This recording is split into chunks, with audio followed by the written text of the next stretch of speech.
माननीय अध्यक्ष,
युवा संसद के इस मानसून सेशन में मैं आप सभी का हार्दिक स्वागत करती हूँ।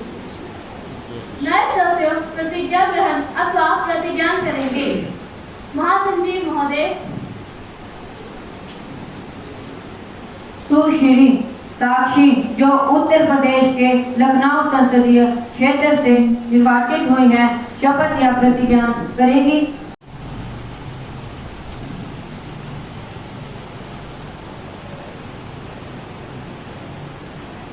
महोदया, आप शपथ ग्रहण करेंगी या प्रतिज्ञान करेंगी? महोदय, मैं शपथ लूंगी। आप किस भाषा में शपथ लेना चाहती हैं? अंग्रेजी में महोदय।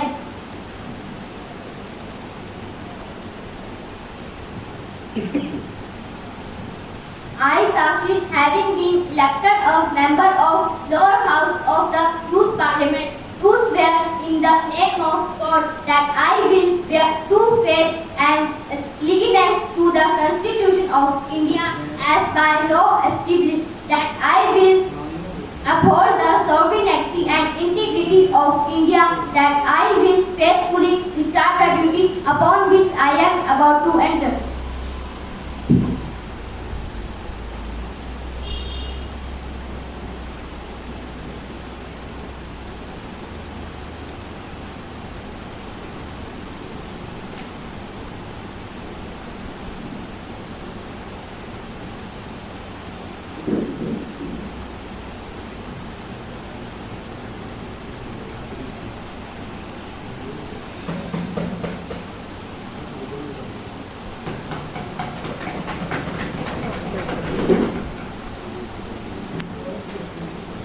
श्रीमान प्रभु जो गुजरात के गांधीनगर संसदीय क्षेत्र से निर्वाचित हुए हैं, शपथ या प्रतिज्ञान करेंगे।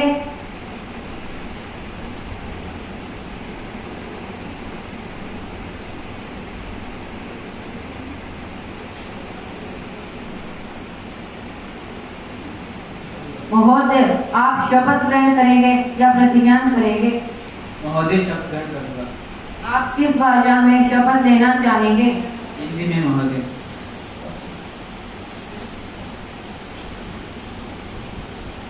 मैं प्रभु लेलिया जो युवा संसद से निर्वाचित हुआ हूँ, ईश्वर की शपथ लेता हूँ कि मैं विधि द्वारा स्थापित संविधान के प्रति श्रद्धा और निष्ठा रखूंगा, देश की प्रभुसत्ता और एकता बनाए रखूंगा तथा जिस पद को मैं ग्रहण करने वाला हूँ उस पद को श्रद्धा पूर्वक निर्वहन करूंगा। धन्यवाद।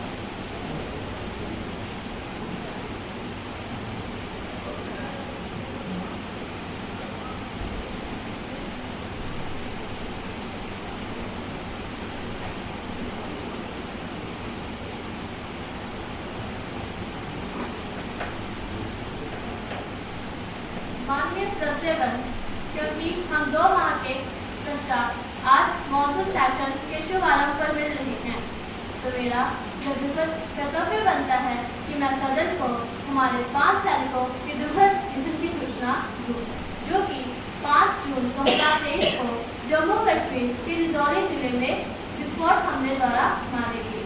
यह जवान अपने प्राणों की रक्षा परवाह किए बिना देश की सुरक्षा के लिए तैयार थे। मैं इन शहीदों तथा इनके परिवारों के लिए अपनी गहरी संवेदना व्यक्त करती हूँ। अध्यक्षा जी, मैं जम्मू कश्मीर के रजौरी जिले में कांडीबंद क्षेत्र शुक्रवार 5 जून को आतंकवादियों द्वारा किए गए विस्फोट में सेना के 5 जवानों की शहादत को अपनी श्रद्धांजलि अर्पित करती हूँ। हमारे जवान देश की सुरक्षा में विपरीत व कठिन परिस्थितियों में हमेशा तत्पर रहते हैं। वे हमारे राष्ट्र की अमूल्य संपत्ति तथा मानव संसाधन है। उनके त्याग, बलिदान व समर्पण की वजह से हम देश के भीतर सुरक्षित रहते हैं। हमारे इन 5 सैनिकों की असामयिक मृत्यु अत्यंत दुखपूर्ण है। मैं इन सब के परिजनों के लिए अपनी गहरी संवेदनाएं प्रकट करती हूँ। मैं विपक्ष नेता सभी मंत्रियों, नेताओं और राजनीतिकों को नाम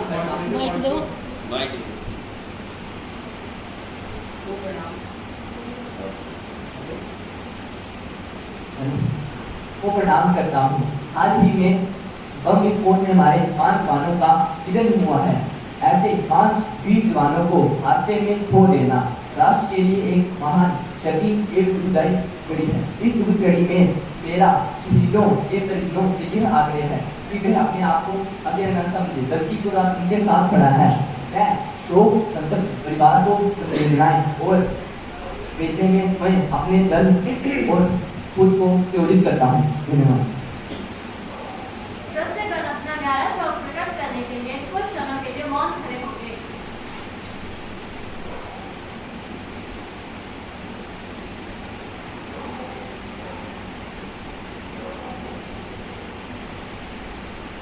अपना स्थान ग्रहण करें। महासचिव महोदय, परिवारों को संवेदना का संदेश भेजें। जी अध्यक्षा। प्रधानमंत्री नए मंत्रियों से परिचय करवाएं। अध्यक्षा जी, मैं आपके माध्यम से मंत्रिमंडल के नए सदस्यों का सदन से परिचय कराना चाहती हूँ। श्रीमान नमन सिंह मानव विकास मंत्री, सुश्री पायल पेट्रोलियम एवं वित्त मंत्री। धन्यवाद। अब सदन की कार्रवाई आरंभ की जाए।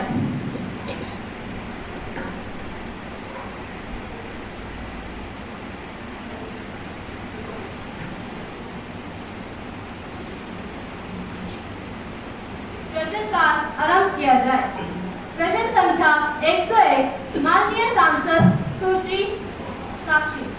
अध्यक्षा जी, क्या मानव विकास मंत्री यह बताने का कष्ट करेंगे कि नई शिक्षा नीति NEP 2020 के क्या उद्देश्य हैं? क्या यह नीति सभी राज्यों द्वारा अपनाई जा रही है? क्या यह नीति एक कारगर नीति साबित होगी? माननीय मंत्री जी इसका उत्तर दें। माननीय अध्यक्षा महोदय, मैं आपके माध्यम से सदन को बताना चाहता हूँ कि नई शिक्षा नीति NEP 2020 का मुख्य उद्देश्य शैक्षणिक तथा व्यवसायिक अध्ययन में समन्वय स्थापित करना है। यह नीति आने वाली अभी तक 2 राज्यों में NEP 2021-22 को लागू कर दिया गया है तथा कर्नाटक देश का ऐसा पहला राज्य है जहां इसे सबसे पहले लागू किया गया था। वहीं बाकी के राज्य भी अगले सत्र में इस नीति को अपना लेंगे। NEP के कम प्रशंसनीय पहलुओं की तुलना में अच्छे पहलू और समय पर मान्यता के साथ उन लोगों को भी सम्मानित किया जाएगा। लीड एकत्रित प्रणाली स्कूलों के साथ NEP को तैयार बनाने में भी मदद करेगा। धन्यवाद। शिक्षा मंत्री जी, एक तरफ तो आप नई शिक्षा नीति लागू कर रहे हैं, वहीं हिमाचल प्रदेश में कई अपग्रेड स्कूल डी-नोटिफाई कर दिए गए हैं। क्या ये बच्चों के साथ अन्याय नहीं है? क्या सरकार नहीं चाहती कि बच्चों की पढ़ाई की व्यवस्था पास ही के गाँव या शहर में ही हो जाए? माननीय मंत्री जी इसका उत्तर दें। ऐसा नहीं है। सरकार चाहती है कि देश का प्रत्येक व्यक्ति अच्छा शिक्षा ग्रहण करे। सरकार ने हिमाचल प्रदेश की सरकार से पूरी जानकारी ली है तथा मुझे संसद को ये बताते हुए बहुत खुशी होती है कि केवल वे स्कूल ही बंद हुए हैं जिनमें पिछले 8 महीनों से एक भी दाखिला नहीं हुआ है तथा मैं राज्य सरकार के इस कदम की सराहना करता हूँ कि वे बच्चों की सुविधा पर पूरा ध्यान रख रहे हैं। अध्यक्षा जी, क्या यह बंद स्कूल दोबारा कभी नहीं खुलेंगे? क्या यह बच्चों के साथ अन्याय नहीं है? मंत्री जी इसका उत्तर दें। माननीय अध्यक्षा जी, प्रदेश सरकार के उत्तर से यह स्पष्ट है कि अगर जरूरत पड़ी तो यह स्कूल फिर से खोले जाएंगे। प्रश्न संख्या 102। अध्यक्षा जी, मेरा अध्यक्षा जी, क्या वित्त मंत्री यह बताने का कष्ट करेंगे कि नए संसद भवन के निर्माण में कितने मूल्य खर्च हुए हैं?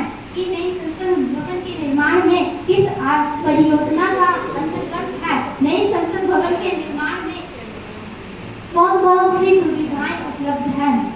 वित्त मंत्री जी इसका उत्तर दें। अध्यक्ष महोदय, मैं आपके माध्यम से संसद तथा देश के नागरिकों को नई संसद से लोकार्पण पर बधाई देना चाहती हूँ। इस भवन का निर्माण सेंट्रल स्टाफ पूर्ण विकास योजना निर्माण के अंतर्गत किया गया है। इस भवन में 1200 करोड़ रुपए खर्च हुए हैं। यह भवन 4 मंजिला इमारत है जो 65,000 वर्ग मीटर में फैला हुआ है। साथ ही तथा इसमें लोकसभा में 888 सीटें तथा राज्यसभा में 834 सीटें हैं तथा साथ ही 6 समिति कक्षों का निर्माण किया गया है। प्रश्न संख्या 103 माननीय सांसद श्रीमान। अच्छा जी, मैं जानना चाहता हूँ कि आने वाले मानसून में होने वाली विनाशकारी बारिश से बचने के लिए सरकार ने कौन कौन से आर्थिक अनुदान उपलब्ध कराए हैं? क्या सरकार का कोई आर्थिक अनुदान नहीं है? कृषि मंत्री जी इसका उत्तर दें। अध्यक्षा जी, सरकार का मौसम विभाग के साथ बहुत ही उम्दा तालमेल है, जिसमें हमारे वैज्ञानिक मॉनसून की गति पर दृष्टि बनाए हुए हैं। इस बार अनुमानित है कि मॉनसून देश भर के लिए अच्छा रहेगा। मॉनसून के दौरान किसी भी प्रकार की आपदा या दुर्घटना से निपटने के लिए हमारा कृषि विभाग तैयार है। प्रधानमंत्री राहत कोष से एक अच्छी राशि आपदा क्षेत्र के लिए जल्द ही समय पर जारी कर दी जाएगी। धन्यवाद। प्रश्न संख्या 104 माननीय सांसद सुश्री। माननीय अध्यक्ष, मेरा प्रश्न यह है कि क्या पेट्रोलियम मंत्री संसद को यह बताने का कष्ट करेंगे कि सरकार द्वारा सरकार मंत्री सदन को यह बताने का कष्ट करेंगे सरकार पेट्रोलियम तथा उत्पादों की वैश्विक कीमत पर नजर बनाए हुए हैं। क्या सरकार पेट्रोल डीजल एलपीजी दामों को स्थिर बनाए रखने के लिए क्या नीति बनाई है? मंत्री जी इसका उत्तर दें। महोदय जी, सदन तथा विश्व को बताना चाहूंगी कि लंबे समय से पेट्रोल डीजल की कीमत स्थिर बनी है। इन कीमतों में फिर बदलाव देखने को मिल रहा है। अंतर्राष्ट्रीय स्तर पर कच्चे तेल के भाव के उतार चढ़ाव के कारण हालांकि राष्ट्रीय स्तर पर फिर बदलाव नहीं देखा गया है। आने वाले समय में हम स्थिति को बनाए रखने के लिए कटिबद्ध हैं। कोई पूरक प्रश्न? जी हाँ महोदय, मेरा प्रश्न माननीय पेट्रोलियम मंत्री से है कि क्या इस मूल्य वृद्धि से हमारी अर्थव्यवस्था प्रभावित हो सकती है? क्या सरकार पेट्रोलियम उत्पादों के मूल्य पर नजर बनाए हुए है? मंत्री जी इसका उत्तर दें। अध्यक्ष महोदय के माध्यम से सुश्री प्राची को बताना चाहूंगी कि सभी पहलू पर सभी वर्गों के आवश्यक कदम उठाए गए हैं। जन सामान को मुफ्त में राशन दिया जाएगा। एलपीजी पर आज भी 70% सब्सिडी दी जा रही है।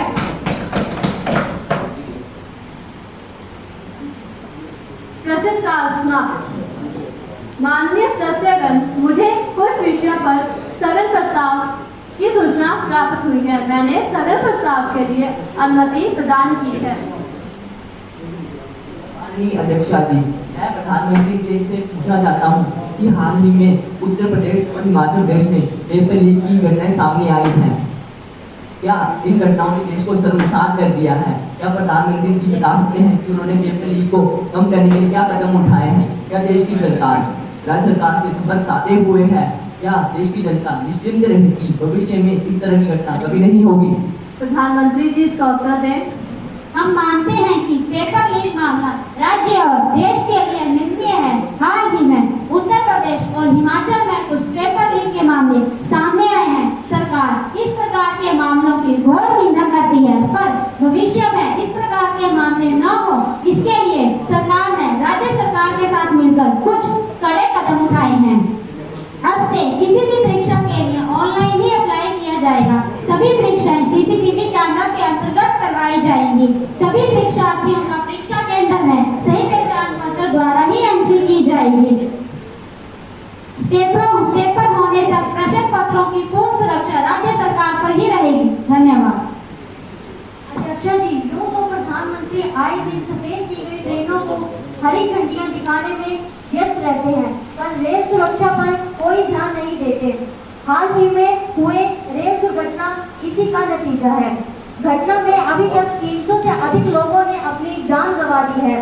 मालगाड़ी और 2 सवारी गाड़ियों के बीच हुए भीषण एक्सीडेंट ने एक बार फिर से उस ट्रेन की यादों को ताजा कर दिया है, जब 6 जून 1981 को ट्रेन की 7 बोगियां पुल तोड़कर नदी में समा गई थी। तब भी हमने लगभग 900 से अधिक जानें खो दी थी। क्या इस तरह की घटनाओं के ऊपर से नीचे तक पदों की जवाबदेही तय नहीं होनी चाहिए, जिससे भविष्य में ऐसी दुर्घटना को रोका जा सके? मंत्री जी, ऐसा दुर्घटना को रोका जा सके? मंत्री जी, ये बताएं कि पीड़ितों को क्या राहत प्रदान की गई है? रेलवे में 3 लाख से अधिक पद खाली पड़े हैं। रेलवे में 3 लाख से अधिक पद खाली पड़े हैं, इन्हें सरकार द्वारा क्यों नहीं भरा जा रहा? मंत्री जी इसका उत्तर दें। उड़ीसा के बालासुर में हुआ रेल हादसा एक दर्दनाक घटना है। हमारी सरकार पीड़ितों एवं मृतकों के परिजनों के साथ खड़ी है। प्रधानमंत्री राहत कोष से ट्रेन हादसे में मृतकों के परिजनों को 2-2 लाख दिए जाएंगे, जबकि घायल जो घायल हैं उन्हें 50-50 हजार रुपए का मुआवजा दिया जाएगा। रेल मंत्रालय की तरफ से मृतकों के परिजनों को 10-10 लाख की आर्थिक मदद और क्या सरकार अभी मेरा उत्तर समाप्त नहीं हुआ। क्या सरकार जनता को पैसे उत्तर समाप्त नहीं हुआ, कृपया आप बैठ जाएं। मदद करेगी और गंभीर रूप से घायलों को 2-2 लाख और मामूली रूप से चोटिलों को 50,000 की राशि दी जाएगी। इसके साथ राज्य सरकार ने ये भी अभी मेरी बात समाप्त नहीं हुई, कृपया आप बैठ जाएं। राज्य सरकार ने भी हादसे में घायल हुए मृतकों को परिजनों को मुआवजा राशि देने की घोषणा की है। अध्यक्षा जी, मैं पूछना चाहती हूँ, क्या सरकार ने कोई जांच कमेटी बनाई है? हाँ, सरकार ने रिपोर्ट बनाई है, ये जल्द ही सदन में पेश की जाएगी। शून्यकाल आरंभ।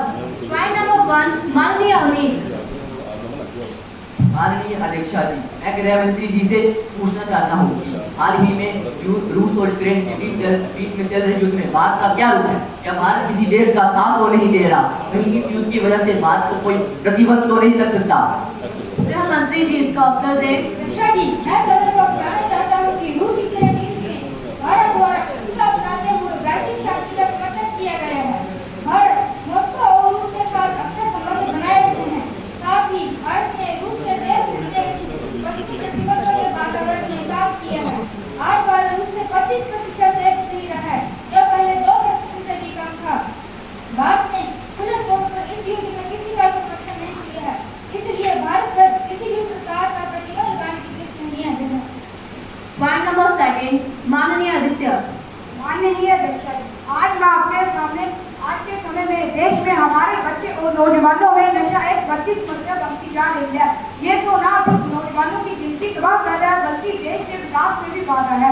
लेकिन यह सरकार चलते नशे के प्रचलन को रोकने में असफल है। स्कूल, कॉलेजों, कैंटीनों में नशा खुलेआम बिक रहा है, जबकि इन संस्थानों के आसपास नशे बेचने में भी प्रतिबंधित है। खासतौर पर मेरे संसदीय क्षेत्र हिमाचल में नशों के कुछ मामले सामने आए हैं। मैं सरकार से पूछना चाहता हूं कि आपने हिमाचल सरकार के साथ मिलकर कोई नीति बनाई है?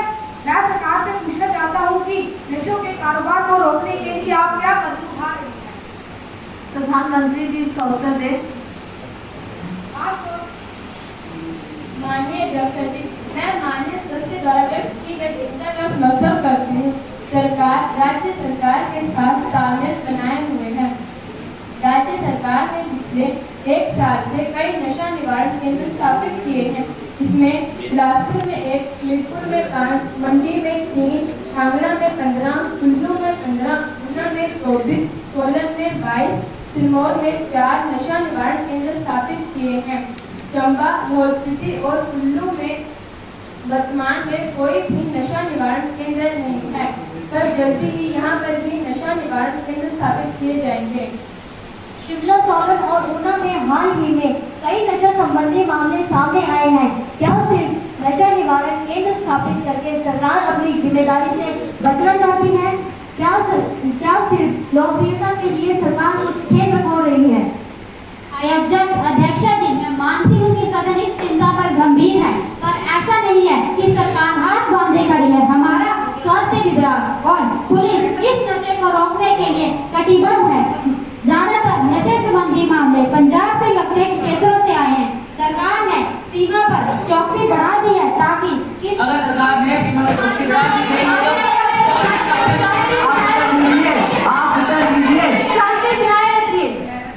ताकि किसी भी प्रकार की तस्करी को रोका जाए। साथ ही नुक्कड़ नाटकों द्वारा भी लोगों को सरकार केवल वोटों की राजनीति कर रही है, ना कि कोई सच में कार्य कर रही है। हम सरकार के रवैये से सहमत हैं। मुझे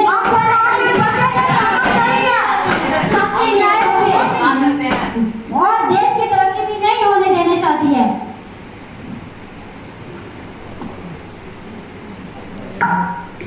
विपक्ष की अनुपस्थिति के कारण आज के लिए सदन की कार्रवाई को स्थगित किया जाता है।